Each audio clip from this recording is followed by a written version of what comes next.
Hello, welcome back to my wildly creative channel. I'm Sarah Lynn, a creative business coach with a holistic approach that incorporates divine feminine behavioral psychology. And earlier this week, I was hanging out in some freelance Facebook groups where I often interact with thousands of freelancers, sometimes dozens of them on a personal basis each week. It can get really, really chaotic. But to be honest with you, there's really only a few questions that seem to come up over and over and over and over again. And so today I wanted to jump right in here and answer one of the most common ones that happened to pop up earlier this week and kind of help you work through some of the issues that I believe will help to eliminate so much stress and anxiety out of your life as a freelancer. So, if you have been feeling burned out or like your clients are stepping all over your toes or all over your boundaries and they're constantly violating your boundaries, you may fall into a little category, which is kind of a big category, where I see a lot of my clients when we do sort of an initial audit of what's going on in their business and they bring this problem to me. And we look at things like their sales funnel and their services guide and their contracts. And we go through some stories about what's been happening with their clients.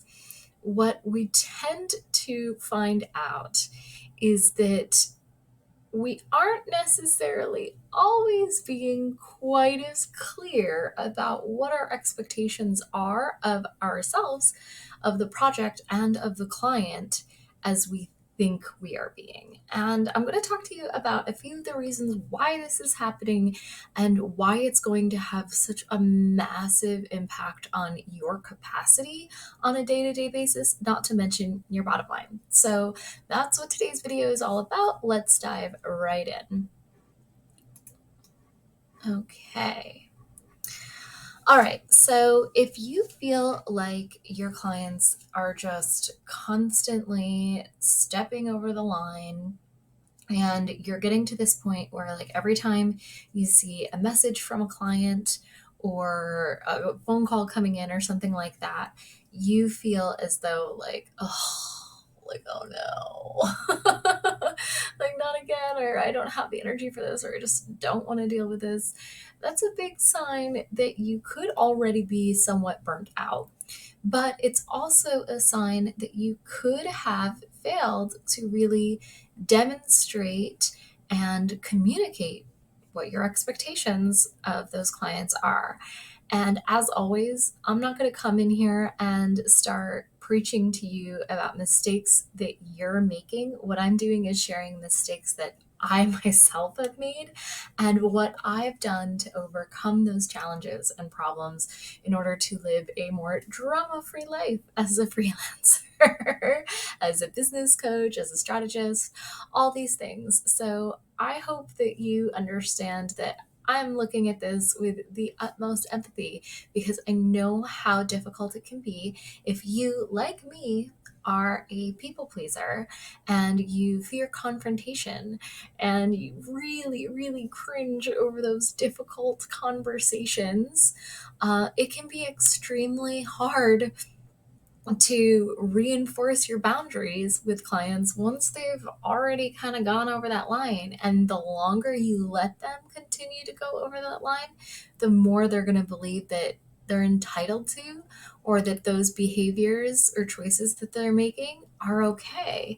And it's going to be that much harder for you to explain it on the back end, not to mention most of our clients, they're not assholes. Like, they're not bad people. They don't want to do something wrong, right? They don't want to overstep the boundaries. So when they find out all of a sudden that they've, maybe been doing that for 6 months and they didn't even know, what do you think that's going to feel like for them? And how do you think that's going to influence your relationship, your working relationship? It's going to add so much more tension and turmoil than there ever needed to be if you were just upfront and honest from the get-go. So that is where we need to really start to think about, okay, how can I be more intentional about almost over communicating my boundaries and my expectations for myself, the project, and my client? Okay, so obviously it's crucial that there are expectations in place and boundaries in place. They protect our capacity, they protect our mental state, they help keep us from getting burned out. But there's a deeper level to this that a lot of coaches will not explain to you. And I think it's really, really important for you to understand this because it's a trap that will quickly cause you to start to hate the business that you once loved.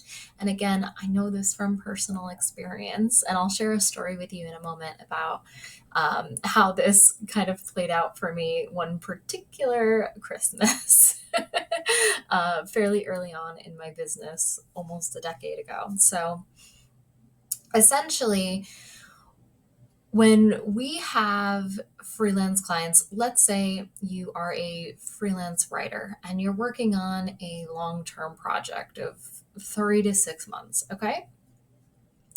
And at the beginning of this project, you may have thought that you set expectations and whatnot by sending a contract and having a discovery call and a conversation about the scope of work and everything that was to come.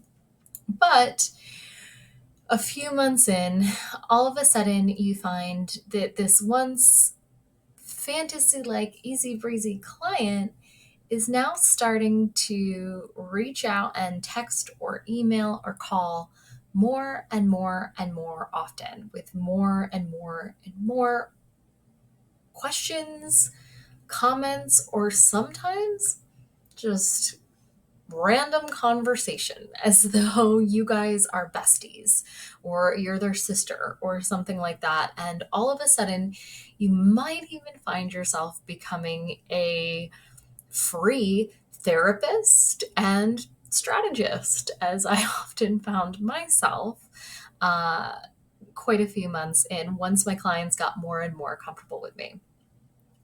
Here's where this all goes wrong, right? I did not used to have clauses in my contracts or really even an understanding of the fact that all these hours of consulting that I was doing, whether it be on the phone, on video chat like this, or through messenger and text and email, those little messages, and it starts with just one or two, like, hey, quick question for you, in the middle of the week. And this is very, very common if you're a coach as well, right? You might have your pre-scheduled calls, and then in between, all of a sudden, they start to hit roadblocks.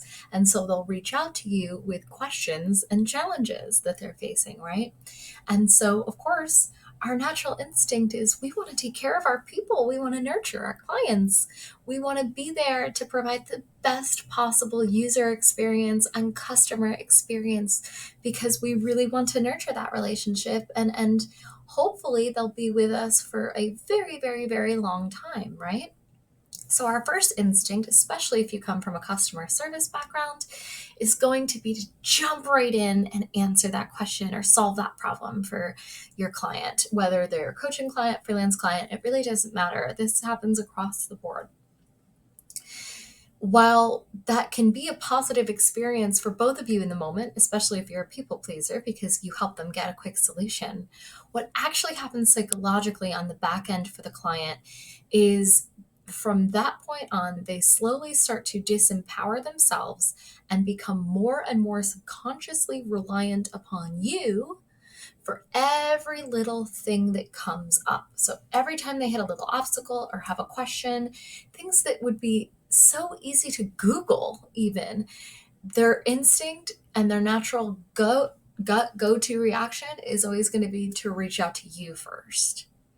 And that's going to grow and snowball very quickly within a matter of weeks or months. And then all of a sudden, you're going to wake up one day and be like, oh my gosh, I feel like I can't get away from this person. And this one, what should have been, 10-hour a week retainer is now really like 25 hours a week because I'm on the phone with them constantly. And now I'm dreading the calls and I'm dreading the messages and I'm pulling my hair out and I'm burned out and I'm resentful and I'm bitter and I'm exhausted. And I just, can't now I also have this internal guilt and shame and confusion about like, how did I get to this place where now I can't stand the client that was supposed to be like such an exciting project. And it just causes so much turmoil that all reduces your capacity to be able to show up the way you want to show up for yourself, for the people in your life, and of course for your business and your clients.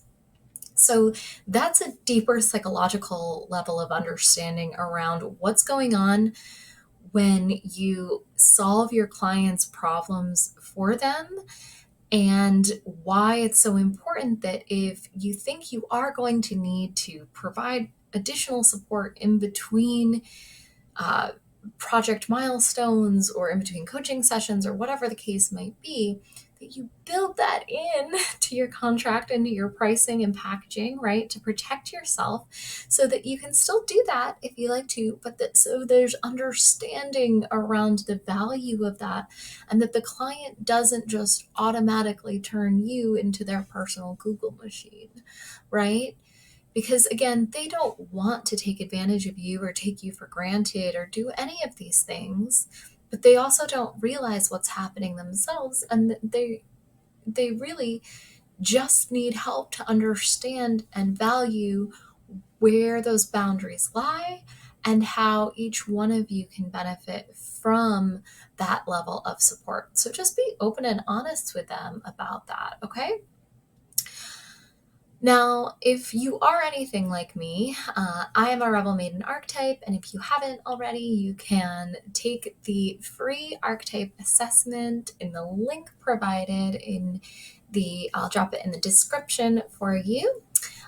So you can find out what your divine feminine wild woman archetype is, which is really just your own behavioral pattern. It's a really fun, really quick little quiz, and it'll reveal to you super exciting and insightful things like your deepest fear and your biggest core desire and how all of that manifests in your business. It's actually really cool and really fun. So if you haven't done that yet, go ahead. But if you've been following me for a little while, then you know that my archetype is a rebel maiden, and that makes me one big fat people pleaser with a whole bunch of social anxiety. So confrontations are painful, negotiations are painful, sales conversations are painful. All of these things are really, really difficult for me because at the end of the day, I am wired to just try to make people smile and happy. And I'm often really I'm wired as a people pleaser to essentially abandon myself in hopes of helping other people with their needs and their wants. So I've done years now of work on this issue, and it's still a daily practice for me. But when it comes to setting and reinforcing boundaries, that can be really, really difficult for people pleasers. So a couple of things that have worked for me have been affirmations around boundaries, and I use and have created and sell in my Etsy store, as well as provide them with my clients, affirmation cards for boundaries, among other things. I also love to use the boundary affirmations that I have on my cards to record little videos or audio recordings for myself in my voice. And then when I'm in the shower, I like to listen to the playback. And a lot of times I'll even leave a gap. So I'll say the affirmation in an audio recording. I'll leave a gap for a moment. And then I'll say the next one, and I'll do that for, say, 20 affirmations. Okay. And while that's playing, what I do is I listen to myself on the audio recording say the first affirmation, and then I say it back to her, so that I'm really hardwiring the deeper unconscious levels of my brain to believe these things and to really adopt these affirmations as deeper core values and beliefs about myself and for myself, as well as my life and my business. And they've really gone a shockingly long way to help me really reprogram my mind. So I definitely encourage you to give those a shot.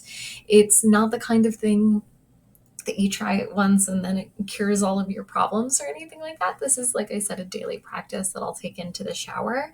And it really helps me to feel so much stronger and more confident. And I didn't think I would, but truly, within the first week of doing that in the shower, I really found myself believing the things that I was saying. And it was so cool to experience that, especially for a girl who comes from a very patriarchal society in New York where it's all about hustle, hustle, hustle, and where we are really programmed to abandon ourselves in search of achievement and the best work ethic and the best work record and all of that kind of stuff. So that was life changing for me.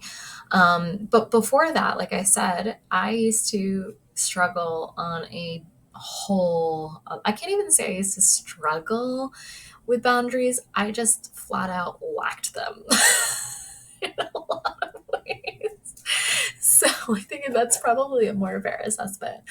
And one of my favorite stories to share that I think clearly illustrates what an unbelievable lack of boundaries I used to have in the early days, weeks, months, and even a couple of years of my business was, I want to say it was the second or third year of my content marketing agency. And I was driving across the state of Florida from where I live in the Tampa Bay area to the West Palm area where my parents live in Boynton Beach. And it was Christmas Eve morning, middle of the night. I decided to drive across the state in the middle of the night to avoid traffic, obviously. And the phone rang. And at first I thought, I was like, oh no, like either it's my mom just up and calling, or I was, oh no, it's something wrong. So I didn't even like really look because I was driving, and I just answered the phone. And wouldn't you know it, it was a client. And it wasn't just a client, it was a drunk client. And drunk client who really just wanted to shoot the shit about random business ideas that he had with said strategist. Like, and because I am a people pleaser and had no concept of how to say no for myself, and the fact that I was in the car anyway, I let this client go on for 2 hours on the phone while I drove across the state at 4 a.m. on Christmas Eve. And by the end of it, I was so drained and frustrated and triggered and annoyed with the client and with myself for being in that position where I was doing that, that I finally had a moment of clarity, a breaking point, if you will, one was like, enough is enough. And that was what actually ended up triggering me to set up a booking calendar and to carve out very small windows of time when people could get access to me through my calendar. And that was the only way from that point on to really talk to me. Unless you were a prospect cold calling me like from Google and stuff like that, which did happen all the time. But even then I would, get them booked and scheduled for a more formal discovery call once I spoke with them for a few minutes. So that's my little tale about how I really kind of had my own breaking moment and discovered, oh my gosh, like I have just totally abandoned and let myself down here when it comes to client boundaries. Something needs to change. But I don't want to see you get to that point. So if you love your clients right now and you don't have these issues, I'm really glad that you're watching this now, because hopefully you'll be able to prevent yourself from ever having to experience the levels of frustration and resentment and burnout and bitterness that myself and I know thousands, if not millions, of other freelancers have and do experience on a regular basis. It's a super, super common one. So lots of self forgiveness here today for that. But let's talk about a couple of places when and where you can really set and reinforce these expectations or boundaries with your freelance clients. Okay. So, first and foremost, your sales copy, any and all pieces top of funnel, should be slowly, in a sense, training your prospects, your clients, your audience for how to respect and interact with you. And this doesn't have to come off harsh or firm necessarily, but it can be small things like being really open about how important your family time is to you. If you take weekends off, there's nothing wrong with sharing on your social channels and in your content how much you'd love to take weekends off. And that's why you started freelancing in the first place. Or maybe you take Monday, Tuesday, Wednesdays off, and that feels super good to you. And so talk about it in your content. It will help to set some of those expectations for people so that they realize what's going on with you and just help to really establish their patterns of thinking around you, how you work, and all of these kinds of things. Okay. You can also create videos similar to this where you talk to peers about the importance, and ultimately what's going to happen is your prospects and your clients are going to end up watching and as they're scouting you, right? So it will help them to get another little taste of the fact that you don't mess around, you've got firm boundaries. So, of course, that means that they need to be expressed on your sales and landing pages when you're talking about your services, or in your booking pages, right before people book, or right after they book. You can automatically send them a PDF that would include some of those expectations about what it's going to be like working with you.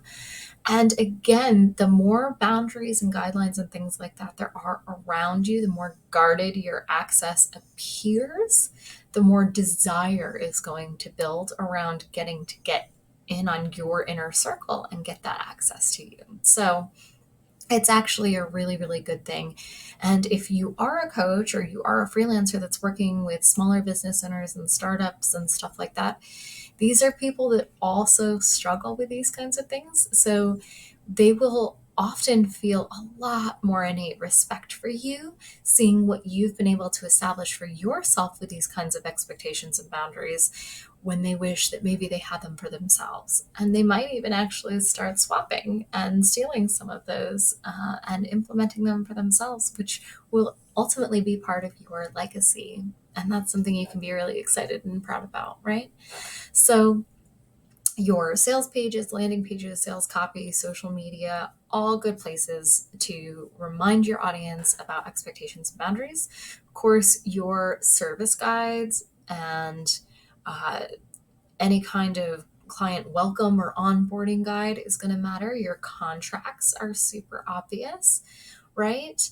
And any workbooks that you're using. So if you are a coach and you issue a workbook to go along with your client's task for the next week or 2 weeks or whatever it might be, within that workbook, you can include a templatized version, again, of the expectations around things like communication and support and all of this, so that they know and they see it over and over and over again. And before, they'll really start to recognize and remember and respect it innately. And they want to.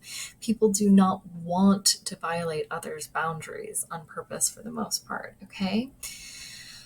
Beyond that, it's never a bad idea if a client does start to overstep to remind them verbally. It's good practice for you.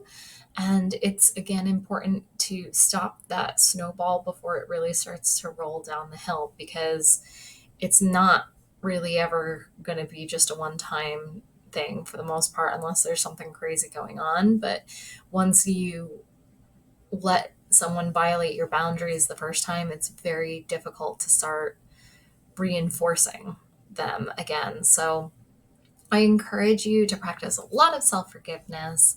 If you have been abandoning yourself the way I used to constantly, and sometimes still do with these, and then from there, you can start working on implementing boundaries workbooks. I have tons of workbooks around client confrontation and difficult client conversations. I have a swipe file for you on that, and I can drop a lot of these links in the description for you.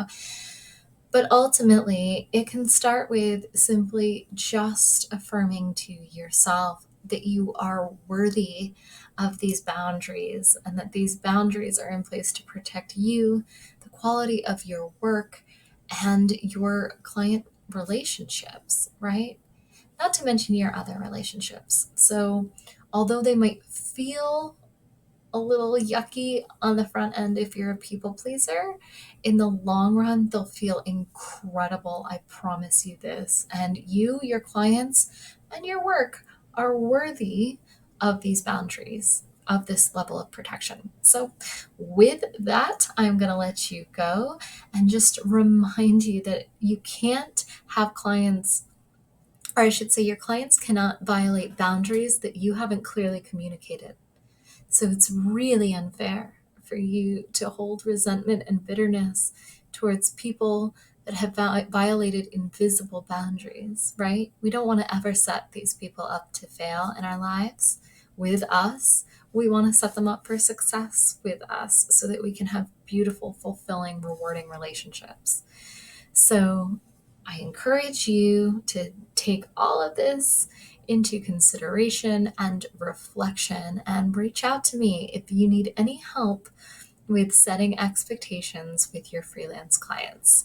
As always, I love you, and I hope you have a wildly creative and whimsical day.